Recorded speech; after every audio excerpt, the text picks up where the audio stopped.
Harihi Om.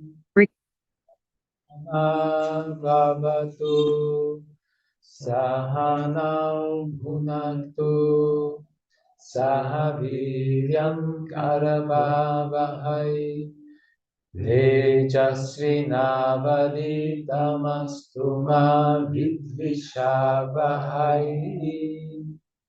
Om Shanti Shanti Shanti. Om Jaya Shri Krishna Chaitanya Prabhu Nityananda Shri Advaita Gadadhara Shivas Adi Gaura Bhakta Vrinda. Hare Krishna Krishna Krishna Hare Hare, Hare Rama Rama Rama Hare Hare. Okay, we are at page 39, Adhikarana 3.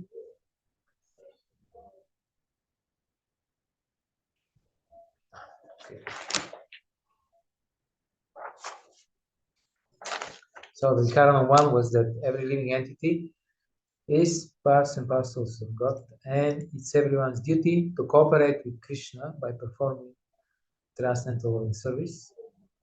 Then Adhikarana 2, good works, salvation by knowledge, or perfection by mystic powers are all subordinate to the transcendental loving service. And now, Adhikarana 3 says that such transcendental loving service is attainable by the association of saints. So we are all parts of Krishna, and we have to serve him. Pure devotional service is different from jnana, karma, and yoga, although they can be used. They could be dovetailed in devotional service, but they are subordinate to bhakti. And then such pure devotional service is attainable only by association of devotees. This is so far. Okay, Adhikarana 3. Such transcendental loving service, Godhead, is attainable by the association of saints. Lesson 16 to 19. Lesson 16, 9:13. O son of Pritha, those who are not deluded, the great souls, are under the protection of the divine nature. They are fully engaged in devotional service because they know me as the Supreme Personality of Godhead, original and unexhaustible.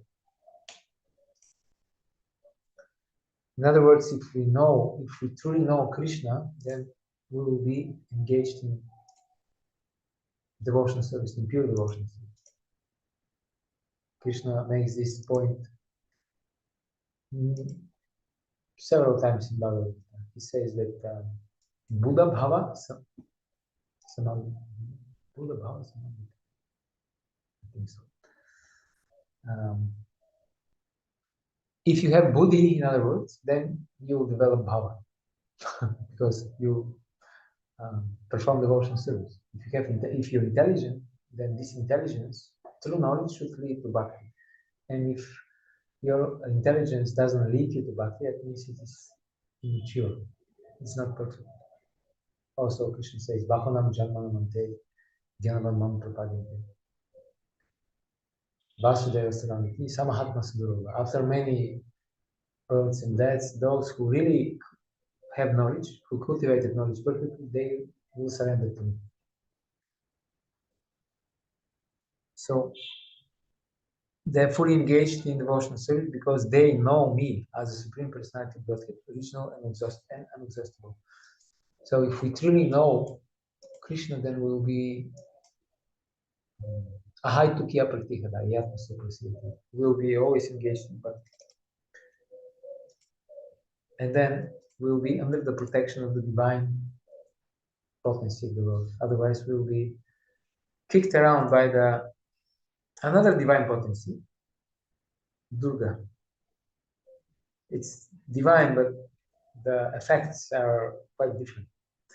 Okay, one becomes Mahatma by association with Mahatmas. The Mahatma does not divert his attention to anything outside Krishna because he knows perfectly well that Krishna is the original supreme person, the cause of all causes. So we have to get good example from someone. Otherwise, we'll be always referring to our limited frame of reference, even when we speak about pure devotion service. If we don't have the example of pure devotee,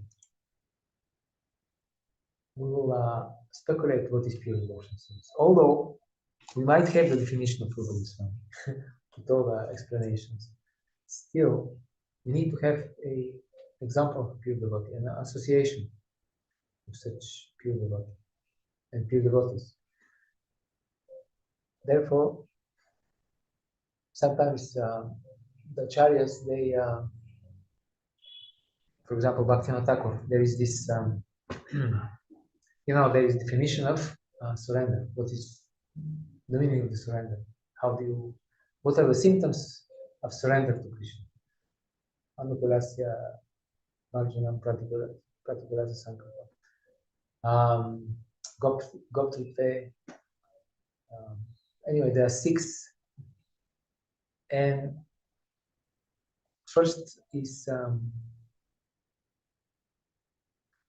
that one should accept everything that is favorable for devotional service and reject all the unfavorable things. So Bhaktivinoda Thakur wrote a book called Sharanagati, where he explained and illustrated what surrender to Krishna means. So he dedicated several songs to each and every item of these 6 items, surrender. And this is one way by which the acharyas, they explain, they give us example what surrender means. Or what does it mean to be always meek and humble? Because we have our own idea what is to be humble. But when we read these songs, and also when we see the example of great devotees from Bhagavatam, then we know, okay, that's the meaning of being humble. It's not what I thought. There was one devotee who was saying that humble always goes together with servant.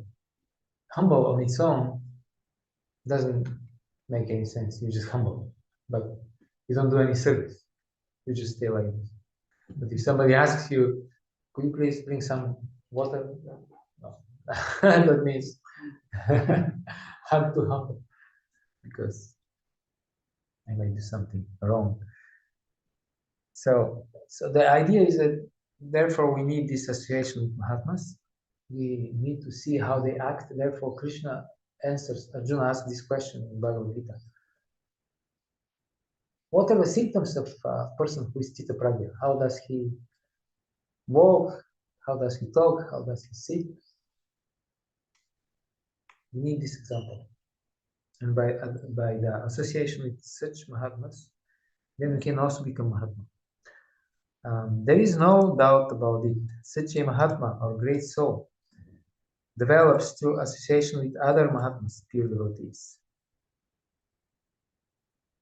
Pure devotees are not even attracted by Krishna's other features, such as the 4-armed Mahavishnu. They are simply attracted by the 2-armed form of Krishna. They are not attracted to other features of Krishna, nor are they concerned with any form of a demigod or of a human being. They meditate only upon Krishna in Krishna consciousness. They are always engaged in the unswerving service of the Lord in Krishna consciousness. So this is the symptom of a Mahatma. It's like we are paying obeisance to the Guru. We're praying to the Guru by saying that he is always Krishna Anandaya. He's always in the performing devotional service. He doesn't have any other interest. Different from giving pleasure to Krishna. So therefore, he's so happy. So this is the main qualification. He might be of different character, different temperament, but this should be there. And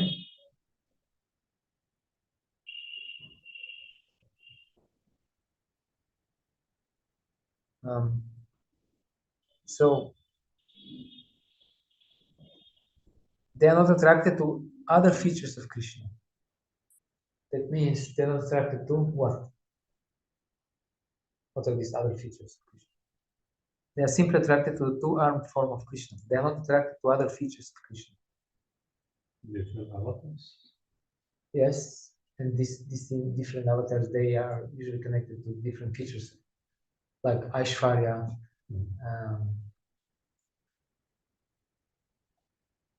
So he's concentrated on Krishna. This is another devotee once he said that, dear Srila Prabhupada, we want to know this Krishna that you know, the specific Krishna. Any other feature of Krishna that might be there, we're not very interested. But we want to know the Krishna that you know. It's very specific. And they are always engaged in the unswerving service of the Lord in Krishna consciousness. This is one of the symptoms of a person who is on the level of Bhava. He doesn't waste time and he's always engaged in service. Krishna. 9:14. So these are the symptoms of persons. It's very practical because this is what we're looking for as association. This type of person. Before, ISKCON was different in the sense that most of the devotees at the beginning, they were living in the temple. So in the temple, especially in these days, there were always people, devotees, who are making sure that the rest of the devotees are well engaged in Krishna consciousness, right? It was back in the day when they had this building in Manhattan, 11-story building, which was sold. And this was a big mistake. One of the biggest mistakes in the North American ISKCON history, selling this building. So one devotee who was the temple commander, he was telling me how there are 11 stores, devotees, hundreds of devotees, and his temple commander, he has to engage them. And he says, I don't find these devotees, where are they? So his job was to go and to find where the devotees, because sometimes they're hiding. They even had come up with a very ingenious idea. In one of the rooms, there were a big pile of books, like it was like a storage, and they managed to get inside and clear up some space inside, just enough that few devotees can lay down and sleep. And when you enter there, it's just books, so nobody's there. But actually, it's like a pyramid, and they're sleeping inside. So this devotee, the temple commander, he was telling us how we had to be very intelligent to find out where they're hiding. So before, this was the mercy of Krishna, that there was always somebody like this devotee, that he would make sure that you engaged in bhakti. But then later on, most of the devotees, they left the temples and they are living outside. So now, living outside means you're on your own, basically. You're independent, so nobody will engage you unless you are very serious. Then it's basically our own responsibility now to be engaged. Not fully, because there are still authority structures, but if you don't live in a temple, right, that's it. Who's gonna check on you? When do you wake up? Even here in Mayapur, temple nowadays is so crowded. You may be, or you may not be present in Mangala, and nobody will know, unless some of your close friends, they might notice. But other than that, I don't. So it's our own responsibility now to be Krishna conscious. Of course, it was always ours, but now it's even more because we don't have this kind devotees, temple commanders roaming around and making sure that you don't space out.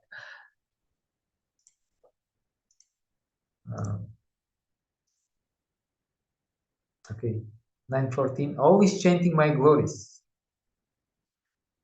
endeavoring with great determination, bowing down before me. These great souls perpetually worship me with devotion. With proper guidance, everybody can become a Mahatma. So we're looking for this association. What happens? Otherwise, we might have our social circle of devotee friends, but we have to make sure, are they actually serious devotees? You may like them. Somebody gave a definition of material friendship. Material friendship means you share similar anarthas, and therefore you're friends. Let's say you both like to criticize other devotees, so you come together. I must tell you something. You know, yesterday this devotee, I always knew that he's.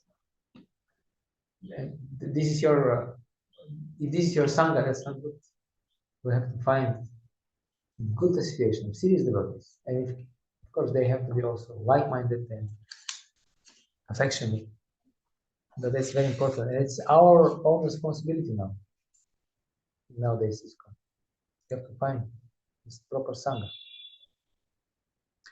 As described in the second verse of this chapter, not only is the devotional service easy, but it can be performed in a happy mood.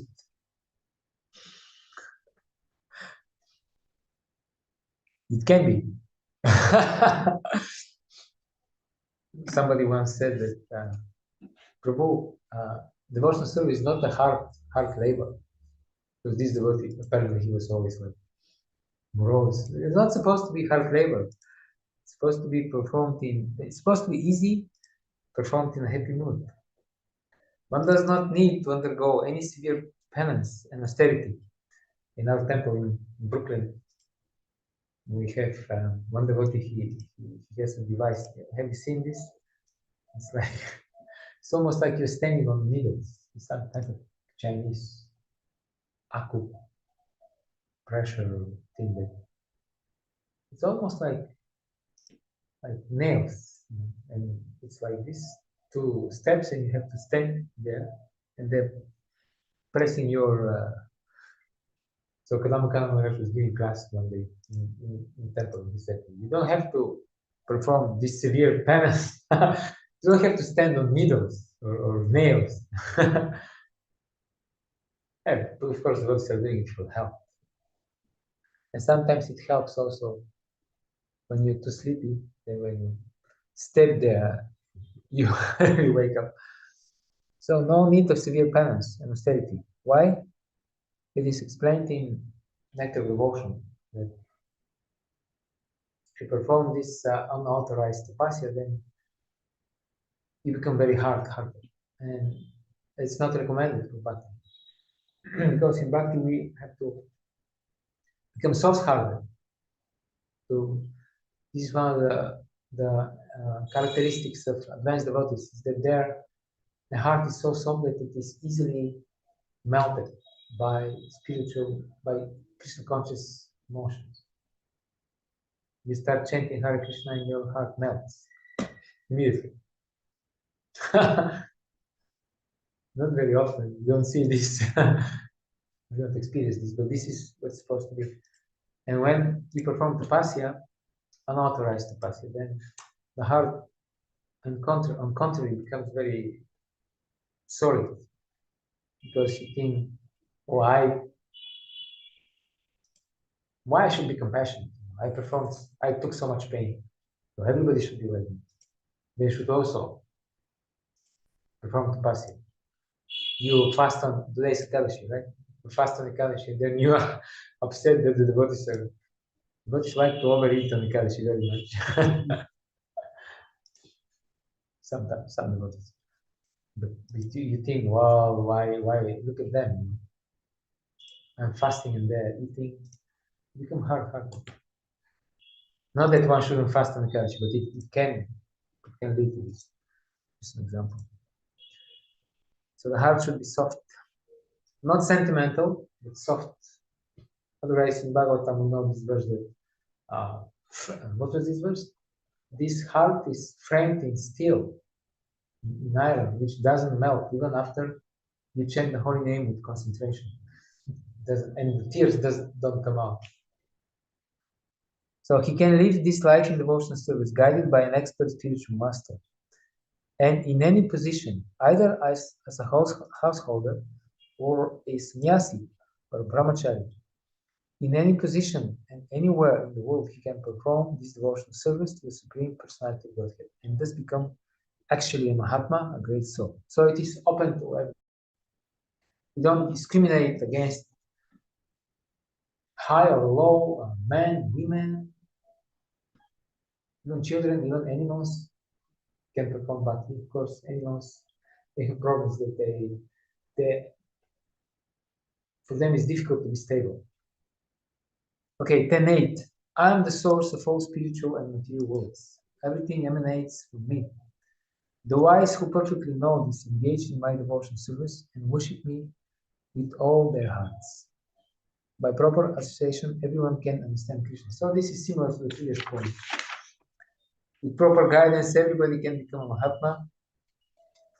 And one becomes Mahatma by association with Mahatma. So it's basically the same point again. Lord Krishna is the source of all generations. And he is called the most efficient cause of everything. He says, because everything is born of me, I'm the original source of all. Everything is under me. No one is above me. There is no supreme controller other than Krishna. One who understands Krishna in such a way, from a bona fide spiritual master, with references from Vedic literature, engages all his energy in Krishna consciousness and becomes a truly learned man. So again, if you have knowledge, if you have true knowledge, then you engage all your energy in Krishna consciousness. So if we are keeping some of our energies for ourselves, that means we are still not fully educated. In comparison to him, all others who do not know Krishna properly are but fools. This includes also these very learned Maya Bhakti Gyanas or different types of professionals who are very respected nowadays. Only a fool will consider Krishna to be an ordinary man.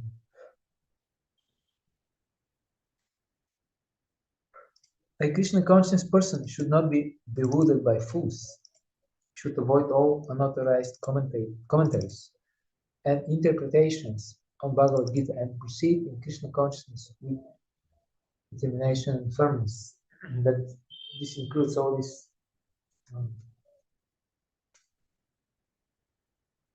what is the word?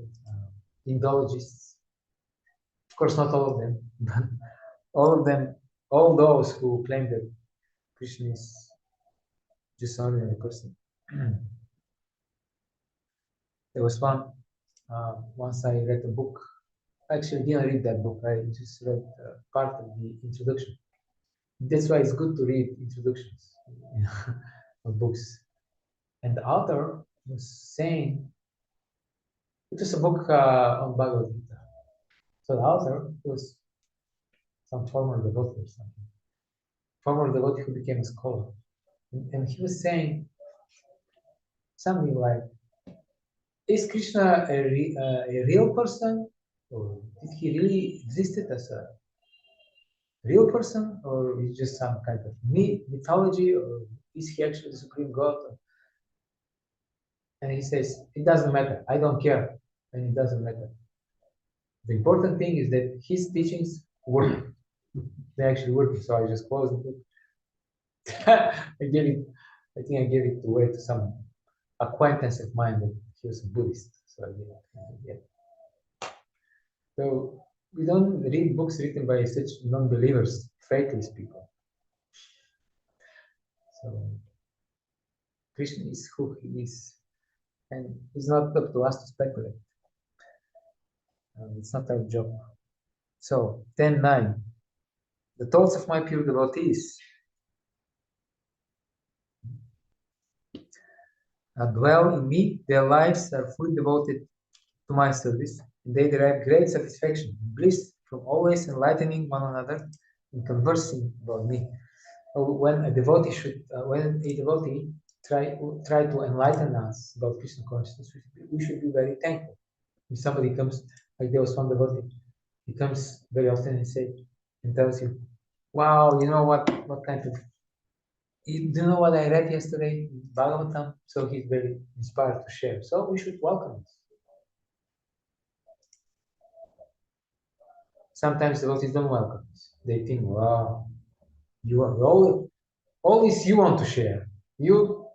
What about me? I already know that what you want to share. I know that, and I actually know even more. So why don't you listen what I have to say?" This becomes like power game, power struggle. Who is more advanced?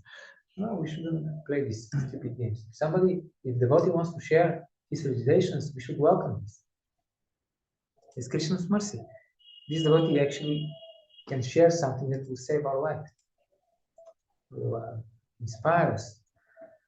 And then tomorrow, when we want to share something, then the devotees will be receptive. Otherwise, you want to share something and nobody wants to. Prabhu, you know what they write here?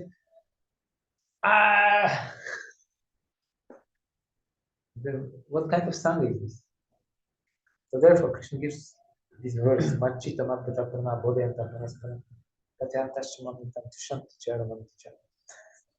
the characteristics of the pure devotees.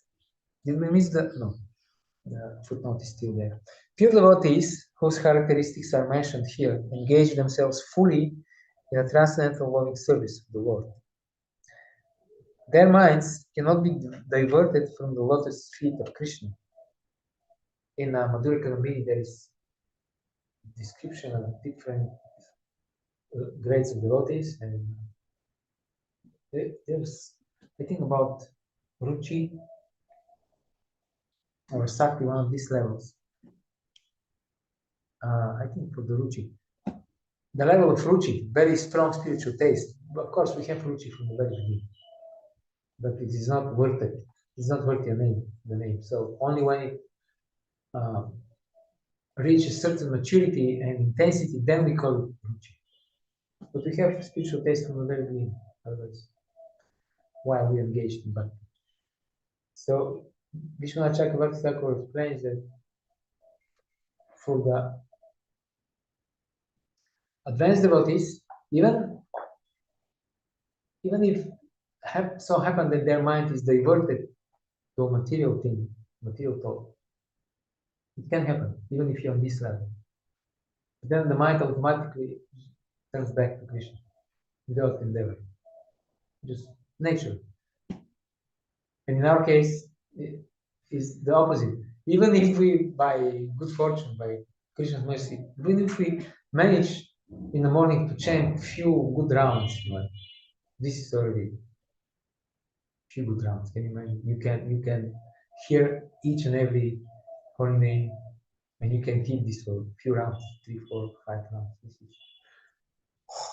But then automatically the mind, because we're unfortunate, the mind goes automatically back to, okay, that was great. So let's now I feel a little inspired.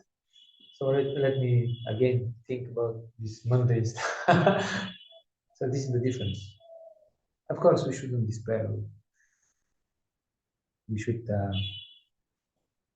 attempt to become one of these advanced devotees. So their minds cannot be diverted from the lotus feet of Krishna. That's what it means.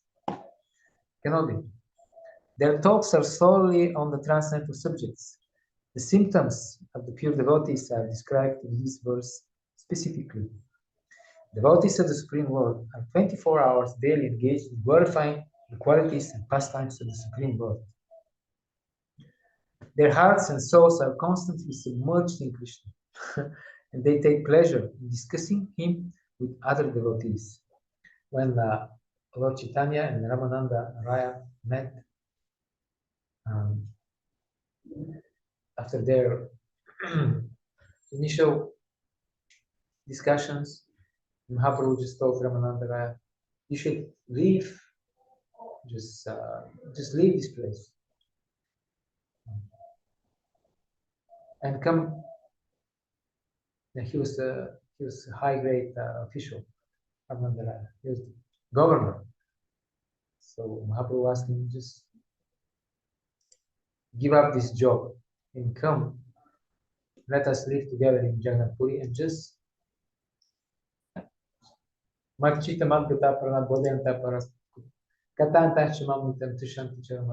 was the program that he proposed to him.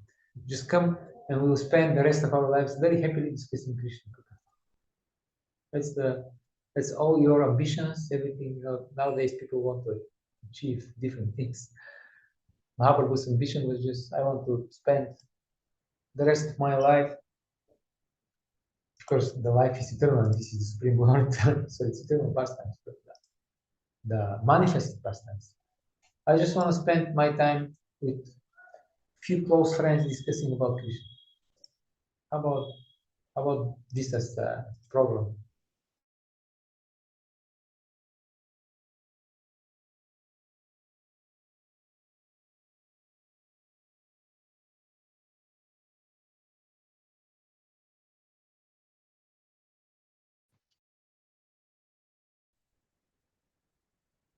Footnote 22.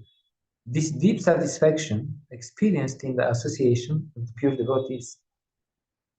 So what's happening now? We don't. Do we still? Are we still online? Yeah, that should be. Okay, we're online. Otherwise, we stop. Yeah, and nowadays, if you're not online, like I was joking once with somebody.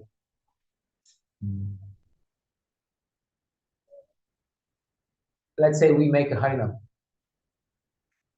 or we go on book distribution, do some nice other type of nice devotional thing. If nobody was there to film it, to stream it online, or to at least to make some video and picture and post it online, at least. So let's say you went on Harinam and nobody took any picture, nobody posted anything online from this kind. So Michael, I was joking about this once on a lecture. I asked them. So my question is, in this case, did we really go on Harinam? This is like this Buddhist paradox. You know, they have this funny. Buddhists are so mental. If in the middle of the forest a tree fall down and nobody heard, nobody saw, did it really fall down? Somebody heard, somebody saw. Krishna as Paramatma, he's everywhere. There is always a witness. So this was a joke.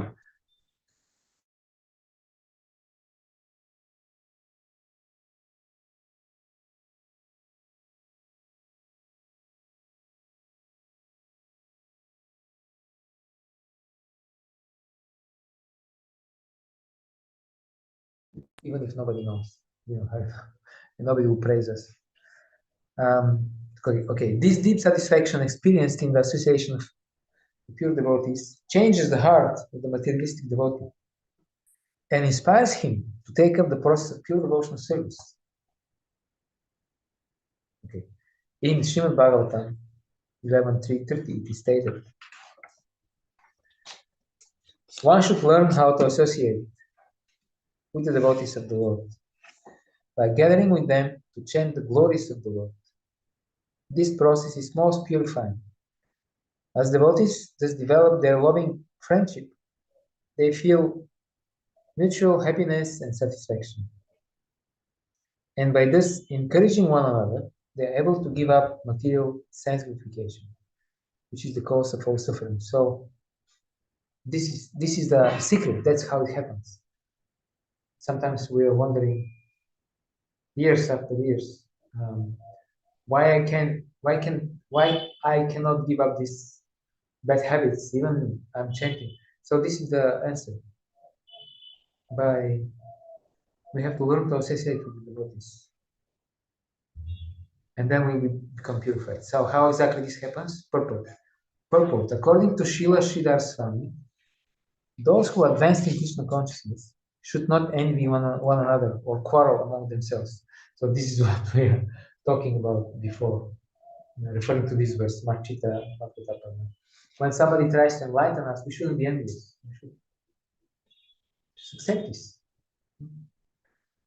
Take advantage. Giving up all such mundane feelings, they should gather together and chant the glories of the Supreme Lord for mutual purification. So if we don't want to gather with the devotees, that means we are envious. The devotees are going for Sunday feast and we don't go, unless we have some good reason. Why don't we go? That means we are envious. At least we should go somewhere. Okay, maybe not to this temple. We should go to other temple or other sangha. Well, okay, let's say you cannot work together so much, but there should be some devotees in this city, in your town. At least some devotees that are not that you can actually go and listen from them. You cannot listen from anyone. That's very bad. Prabhupada says in one commentary that if somebody thinks that he can advance in Krishna consciousness without the association of devotees, he is believing in hallucination. This is not what he's using. It doesn't work. Okay, giving up all such mundane feelings, they should gather together and chant the glories of the Supreme Lord for mutual purification. Srila Vishwanath Chakravarti Thakur has pointed out that glorification of the Supreme Lord is especially potent when performed in the association of pure devotees. When devotees engage in Sankirtan, chanting the glories of the Lord together, they experience the highest transcendental bliss and satisfaction. It's so intense that Bhagavatam says that you get actually free from envy when you listen. Bhagavatam in the association of devotees, and this is big achievement because of envy. We are here in the material world. Okay, thus they encourage one another to give up material sense gratification, which is based on illicit sexual connections with women. This illicit sexual connection with women may not be the grossest one, like you run away with your best friend's wife or something. Maybe just checking on your phone some pictures, like one Mataji recently complained about her fiancé that she caught him that she's so this is also illicit sexual connection with women. So how to get over these things? So they encourage one another to give up material sense gratification. One devotee will say to another, "Oh, you have given up sense gratification. Starting today, I shall also give it up." So this is how it happens. By observing the devotees, by listening, hearing from them, you notice, oh, this devotee, he has given up sense gratification. It's obvious. You understand by studying his features. And then from today, not from tomorrow, starting from today, never say tomorrow, because this tomorrow never comes. Starting from today, I will also give it up. So this is very simple. That's how it happens. But we have to be at least trying to be free of envy, and we have to be open to associate with devotees.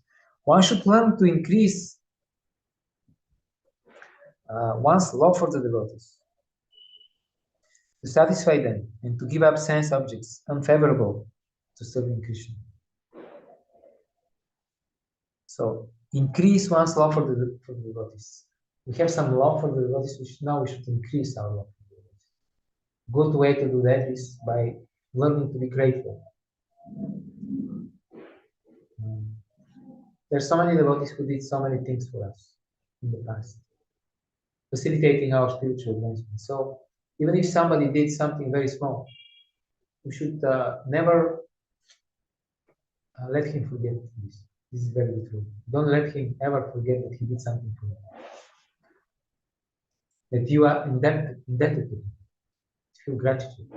Not so difficult to come and to say thank you, dear Prabhu or dear Mataji. My guru, he gives the example of one devotee who, back in the day when he first time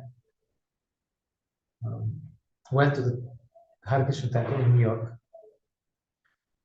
my Guru Maharaj, he, for months and months, he was only reading Srila Prabhupada books. He got the books. He gave quite generous donation, which amounts nowadays to about $20,000. He just gave to some Mataji on the street. $20,000. He got all the books and he spent the next couple of months, maybe even 6 months, just reading Srila Prabhupada's books for many hours every day. 3, 4, 5, 6 hours every day. But he didn't want to go to the temple. He was worried about these Hare Krishnas. So after so many months, he met again this lady and she told him, you have given so much money. You might as well just come and see our temple because you have given so much money. Please come and see. Why? Where did you give your money? What are we doing with your money? In other words, so then he decided, okay, I'll go. And then, but he was very nervous. He didn't know what to expect. So the moment he opened the door, and there was this devotee there who was, his service was to be the official, how do you call this?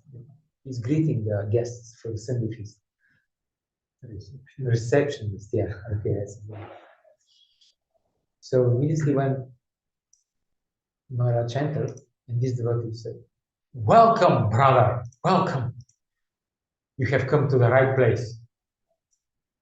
Put your coat here. Please go to the temple room and enjoy. Start dancing and let your feet follow the music, something like that. And then Maharaj says that he immediately, this nervousness and tension was immediately relieved and he was very happy. And then he was very happy to be welcomed in this way. And then he said, I didn't meet this devotee very often after. And even now, I don't meet him often. But whenever I meet him, I never let him forget that he was the first one to welcome me in the temple. So we can go to our memory and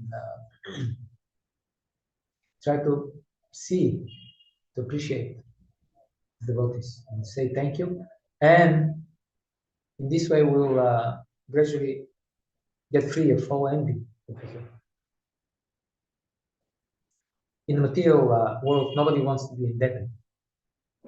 That's a bad feeling. You don't want to have mortgage or, this is what Chanakya Pandit says. He says, disease, death, fire have to be extinguished immediately.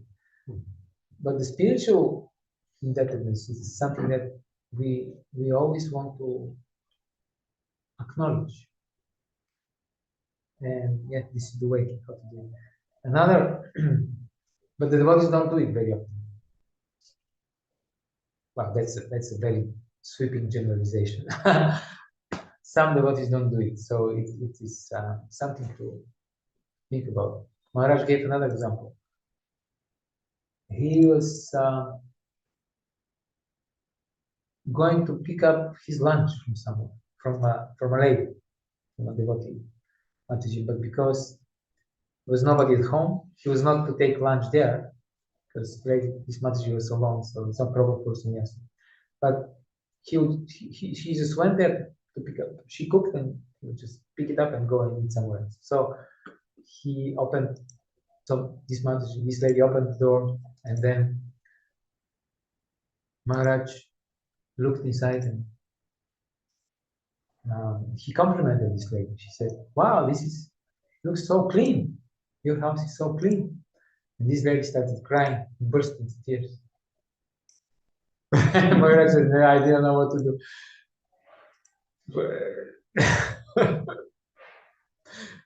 Because you don't know. He said that because I don't have so much experience dealing with women, so I don't know why they're crying. So then he asks, well, I hope I didn't say something. Mataji said, no, I became emotional because I'm cleaning my house every day like this. And my husband, he never said this. He never acknowledged. He never said even once, thank you. So he gave this example. You have to appreciate it.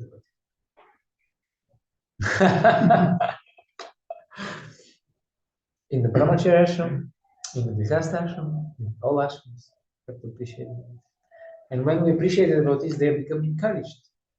He gave another example how sometimes some devotees, they are taking care of other devotees. And when these devotees, the younger, junior devotees, they finally take initiation, they just, in their mind, in their kanishta, neophyte mentality, they think, okay, now I got my guru, forget you. All these, devotees, they took care of me.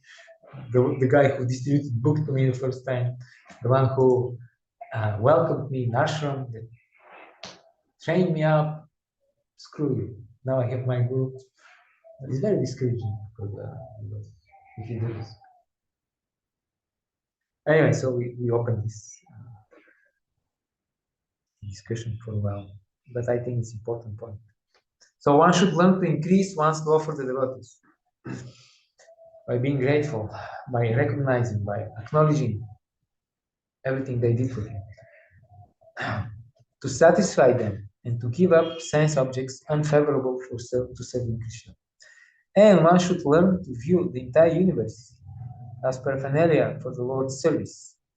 This is the definition of Krishna consciousness. In 4th canto, Krishna says, Krishna consciousness means, not Krishna, Narada Muni, I think. Krishna consciousness means to see the universe the way Krishna sees it. This is Krishna consciousness. Krishna sees the universe as his potency. So if we see the universe as Krishna's potency in the same way, that means we are Krishna consciousness. By engaging the objects of the senses in Krishna's service, one automatically becomes detached from them. I saw, because here we're talking about objects of sensing, potential objects of sense enjoyment. We're supposed to see them as objects of Krishna's sense enjoyment. So, because here we're talking about illicit connection with women, I just remember back in the day there was this very nice flower garden here in Mayapur, and somebody put a note there: don't pick up Krishna's flowers. So that's a good one. Huh? It's Krishna's flowers. You're not supposed to enjoy them. For Krishna, you can enjoy them 100%.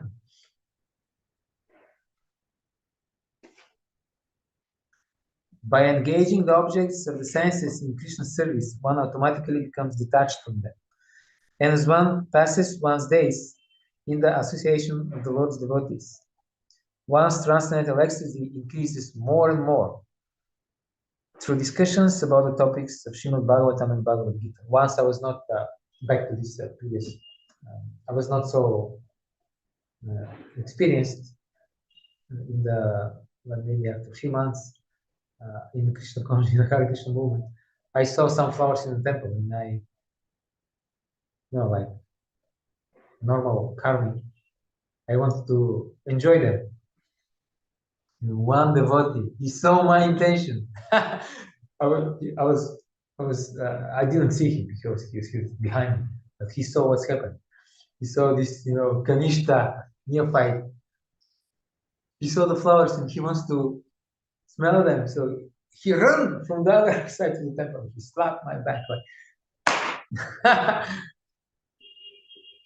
and he saved me from enjoying the bhoga. And that's what's supposed to happen. It's supposed to, maybe not so heavily. He did stop me. Don't smell. But this is what we should be aware that everything belongs to Krishna. And this, I really like this. By engaging the objects of the sense in Krishna service, one automatically becomes detached from them. So that's how you develop detachment.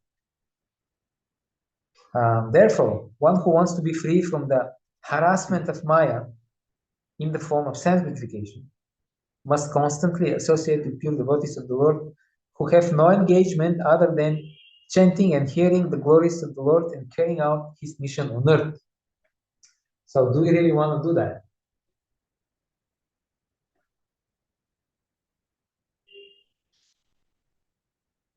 Do we want to be free from the harassment of Maya?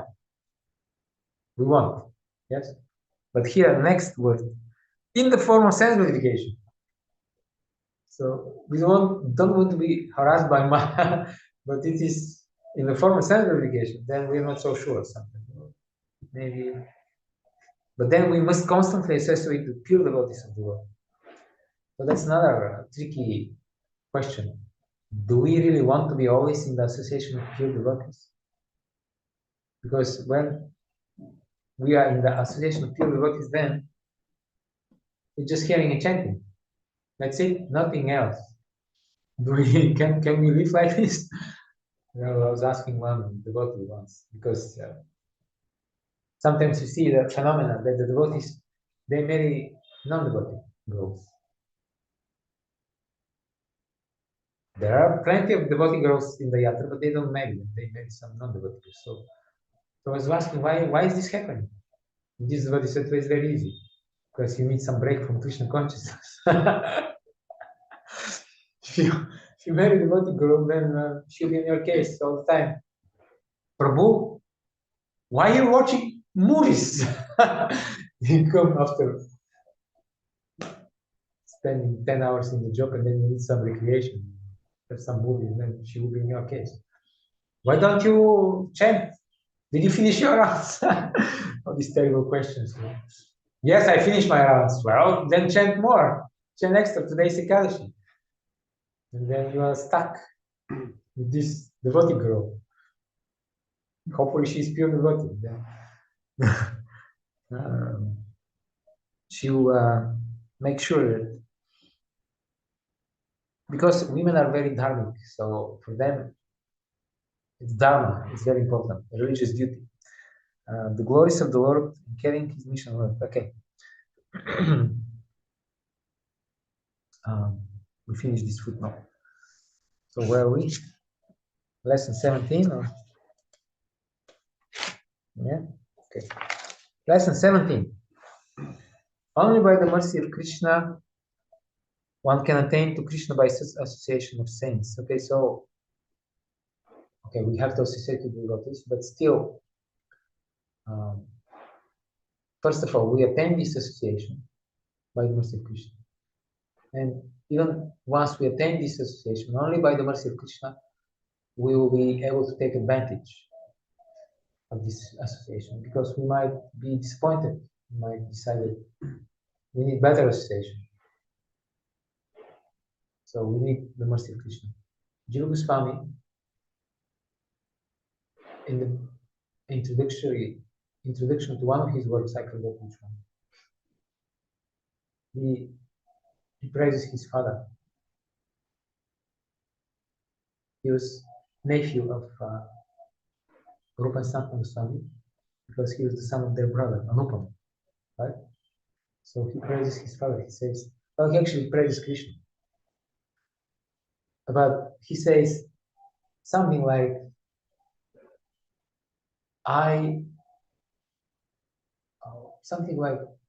oh, glorious, I'm eternally grateful to my father, pure devotee, whom I attained after many, many lifetimes in devotion service.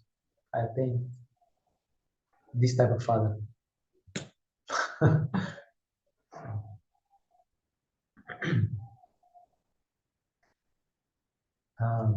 Brahmanda Brahmitakam Bhagavan Jiva Guru Krishna Prasada Bhagavan.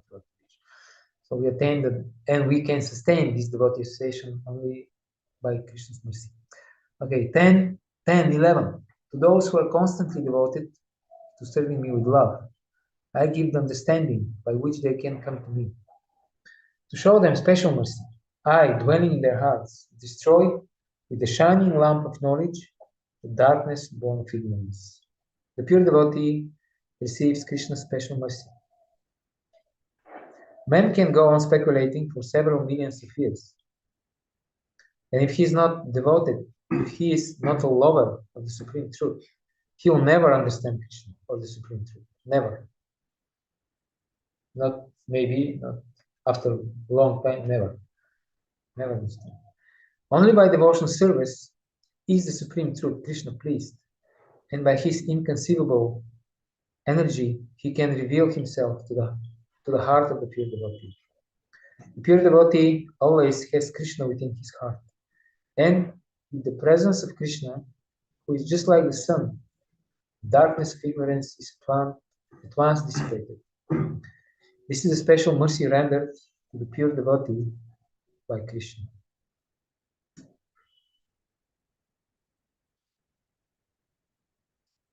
Therefore, there is this painting of Srila Prabhupada.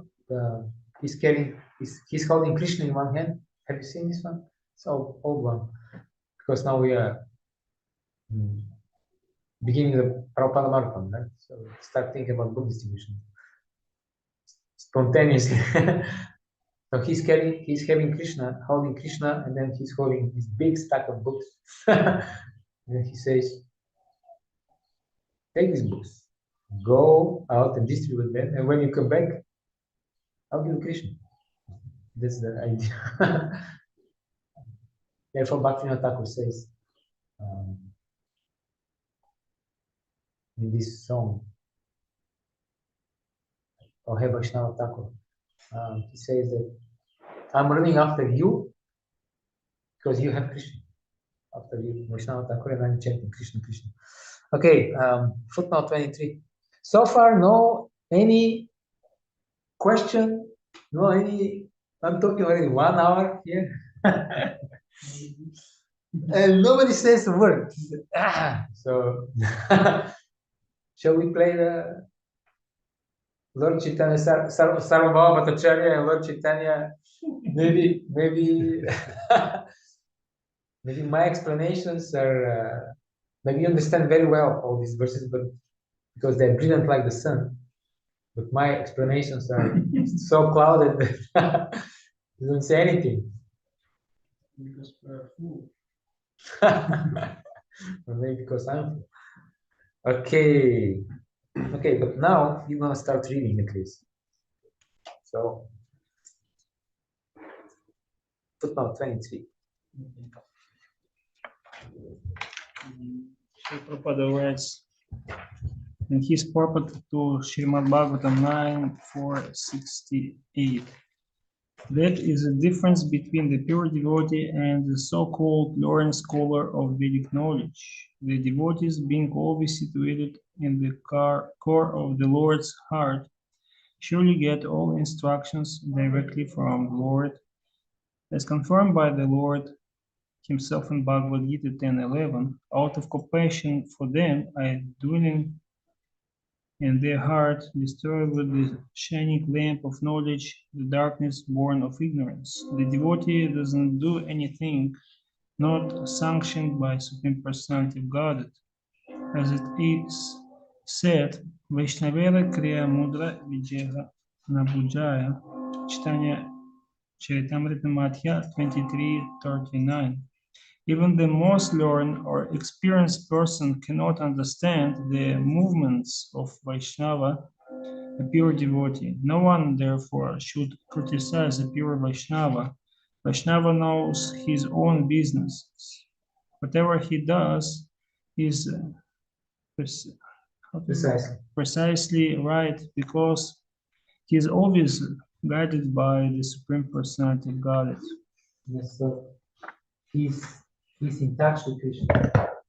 He does only what is approved by Krishna. Therefore, it may appear to us a little strange, because it takes one to understand, to see one. You have to be pure devotee in order to see pure devotee. But at least we should not criticize. We may not understand. So, out of compassion, Krishna destroys the shining lamp of knowledge, destroys the ignorance with the shining lamp of knowledge. Okay. So, yeah, please go on reading. Lesson 18. Lesson 18. So, if one develops the sense of associating with saintly devotees, is blessed by Krishna. Again, lesson 18. So, if one develops the sense of associating with saintly devotees, he is blessed by Krishna. 8:28. 8:28. The person who accepts the path of devotional service is not bereft of the result derived from studying the Vedas, performing sacrifices, undergoing austerities, giving charity, or pursuing philosophical and fruitive activities. Simply by performing devotional service, he attains all these, and at the end, he reaches the supreme eternal abode. Those who learn Bhagavad-gita from a devotee will attain Krishna's mercy. One who has little faith in Bhagavad-gita should learn Bhagavad-gita from a devotee, because in the beginning of the fourth chapter it is stated clearly that Bhagavad-gita can be understood only by devotees. No one else can perfectly understand the purpose of Bhagavad-gita. Footnote 24. That very ancient science of the relationship with the Supreme is today told by me to you, because you are my devotee as well as my friend, and can therefore understand the transcendental mystery of this science. Bhagavad-gita 4:3. One should therefore learn Bhagavad-gita from a devotee of Krishna, not from a mental speculator. This is a sign of faith. When one searches for a devotee and fortunately gets a devotee's association, one actually begins to study and understand Bhagavad-gita. By advancement in association of devotee, one is placed in devotional service, and this service dispels all one's misgivings about Krishna or God and Krishna's activities, form, pastimes, name, and other features. After these misgivings have been perfectly cleared away, one becomes fixed in one's study. Then one relishes the study of Bhagavad-gita and attains the state of feeling always Krishna consciousness. In the advanced stage, one falls completely in love with Krishna. This highest perfectional stage of life enables the devotee to be transferred to Krishna's abode in spiritual sky, Galoka Vrindavana, where devotee becomes eternally happy. Continue. Lesson 19. Without association with the saintly devotees, no one can develop God consciousness. 13.8. Humility, pridelessness, non-violence, tolerance, simplicity, approaching a bona fide spiritual master, cleanliness, steadiness, self-control, all these I declare to be knowledge, and beside these, whatever there may be is ignorance. Spiritual life begins with accepting bona fide spiritual master. The principles of accepting a spiritual master, as mentioned in the 8th verse, is essential. Even for one who takes to devotional service, it is most important. Transcendental life begins when one accepts the bona fide spiritual master, the Supreme Personality of Godhead. Shri Krishna clearly states here that this process of knowledge is the actual path. Anything speculated beyond this is nonsense. In the Sambandha section is it established that the perfect transcendental knowledge of the connection between the Lord, the living entity, and the material nature is the beginning of the devotional process. The first 3 Adhikaranas of the Abhidheya section, lesson 1-19, describe the natural result of this perfect knowledge, the dynamic process of devotional service, which starts with Shraddha and continues through the stage of sadhana, sadhu sangha. Next Adhikarana 4, lesson 20 to 35 will emphasize that sadhu sangha should lead to bhajana kriya, or performing devotional service under guidance of bona fide spiritual master. Okay, thank you. It is clear now, the progression. Devotional service is performed. First of all, it is the natural result of perfect knowledge about Krishna. Perfect knowledge is that we are parts and parcels of Krishna. We are connected to Him, and the natural result of this knowledge is that we have to serve Krishna, because He's our Father. And the beginning of this service is Sadhu Sangha. And now, next, Adhikarana 4 explains that Sadhu Sangha should mature into Bhajana Kriya. It means initiation from Guru and performing regulated devotional service. Okay, Adhikarana 4.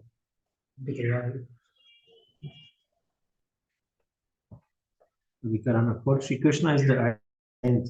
So one should approach Shri Krishna through his transparent medium, spiritual master, and thus Shri Krishna will reveal himself. Lessons 20 to 35. Lesson 20. Shri Krishna is the ideal saint, so one should approach Shri Krishna through his transparent medium, spiritual master, and thus Shri Krishna will reveal himself. 2, 6, and 7, and 18, 64 to 66. So 2, 6. Nor do we know which is better, conquering them or being conquered by them. If we kill the sons of Dhritarashtra, we should not care to live. Yet they are now standing before us on the battlefield. One cannot solve the problems of life without the help of a bona fide spiritual master. Quote, purport. Arjuna did not know whether he should fight and risk unnecessary violence, although fighting is the duty of the Kshatriyas, or whether he should refrain by begging. If he did not conquer the enemy, begging would be his only means of subsistence. Nor was there certainty of victory, because either side might emerge victorious. Even if victory awaited them and their cause was justified, still if the sons of Dhritarashtra died in battle, it would be very difficult to live in their absence. Under the circumstances, that would be another kind of defeat for them. So this is typical situation when the conditioned soul is bewildered. He doesn't know what to do. So therefore, we require a guru. We require somebody who is liberated. He has clear vision. He knows what's happening. And he can explain to us what is our situation exactly, what is the problem that we're facing, because very often we don't even know what the problem is and how to solve it. So Arjuna was completely bewildered. He didn't know what to do. Therefore, this is the example. Okay, and then 2:7. Now I am confused about my duty and have lost all composure because of my weakness. In this condition, I am asking you to tell me for certain what is best for me. Now I am your disciple and a soul surrendered unto you. Please instruct me. One should approach a bona fide spiritual master. By nature's own way, the complete system of material activities is a source of perplexity for everyone. In every step there is perplexity, and therefore it behooves one to approach a bona fide spiritual master who can give one proper guidance for executing the purpose of life. All Vedic literatures advise us to approach a bona fide spiritual master and to get free from the perplexities of life, which happen without our desire. They are like a forest fire that somehow blazes without being set by anyone. Similarly, the world situation is such the perplexities of life automatically appear without our wanting such confusion. No one wants fire, and yet it takes place, and we become perplexed. The Vedic wisdom therefore advises that in order to solve the perplexities of life and to understand the science of the solution, one must approach a spiritual master who is in the disciplic succession. A person with a bona fide spiritual master is supposed to know everything. One should not therefore remain in material perplexities, but should approach a spiritual master. This is the purport of this verse. So, note 25. Srila Vishwanath Chakravarti Thakur writes in his commentary to 2.7. Krishna says, indeed, while speaking the meaning of scripture to bring out a conclusion, though you are a kshatriya, you have decided to become a beggar. What is the use of my speaking? Arjuna says, giving up my natural courage as kshatriya is my weakness. My intelligence has become bewildered in trying to understand the implementation of dharma, as the path of dharma is very subtle. Therefore, it is better that you decide and tell me. Krishna says, but if you defeat my words by posing yourself as learned, what should I say? Arjuna says, I'm your student and will no longer uselessly oppose you. Yes. So this is a crucial moment, because before that, Krishna would say something and Arjuna would argue with him, quoting Shastra, this, that. Therefore, Krishna told him, Ashorchanad, Ashorchastam, Pragyavadam, Shabashti. Gatasana, Gatasana, Shandam, Ashorchanti, Pandita. Although you are posing as a learned man, Nanu Shorchanti Pandita, those who actually learn it, they don't speak like that. A similar thing was spoken by Jalabaraka to Maharaja Arhugana. When Maharaja Arhugana heard the first sentences that came out of the lotus mouth of Jalabaraka, he became astonished and he jumped in his palanquin. He offered obeisances. And then he started, first he apologized, of course, then he started asking questions. And in one of his questions, argumentative questions, he said, you said that the soul is different from the body. And this is definitely in line with what I heard, because everybody agrees in the very culture that the soul is different. But still, I have a doubt, and the doubt is as follows: when you put pot of milk with rice on the fire, then what happens? Feel the fire heats up the pot. The pot heats up the milk, and the milk starts to cook the rice.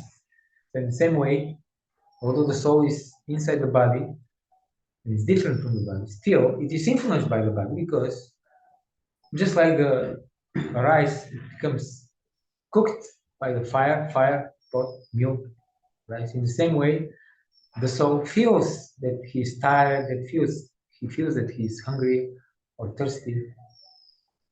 So very clever argument. And Jalabaraka heard it all, and he said,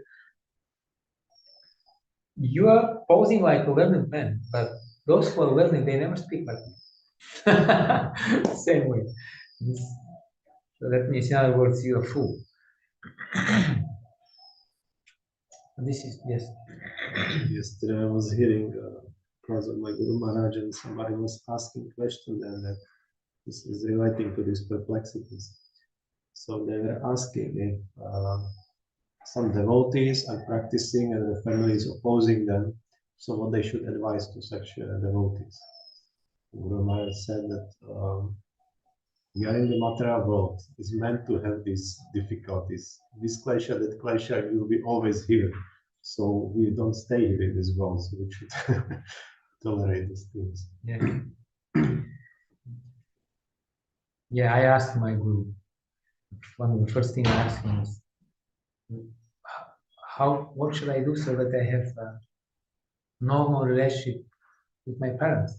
And the first thing he said was, this might not be possible. you have to face also this possibility. Of course, by Krishna's mercy, it was possible. But sometimes it's not possible. One has to leave.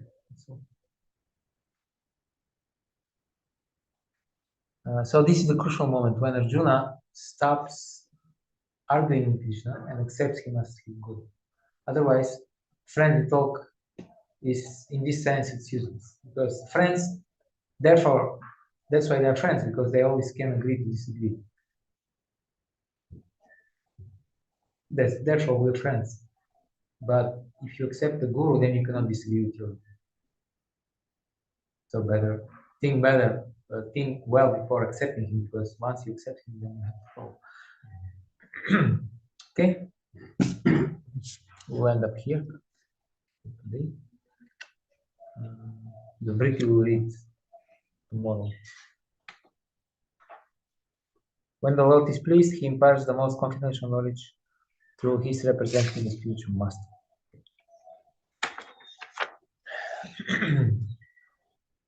Om Hare Krishna, Krishna Krishna, Hare Hare, Hare Rama, Rama Rama, Hare Hare. Jai Shri Prabhupada ki jai, Samaveta Bhakti-yoga ki jai, Gita Gaur Premanande, Ekadashi Vrata ki jai.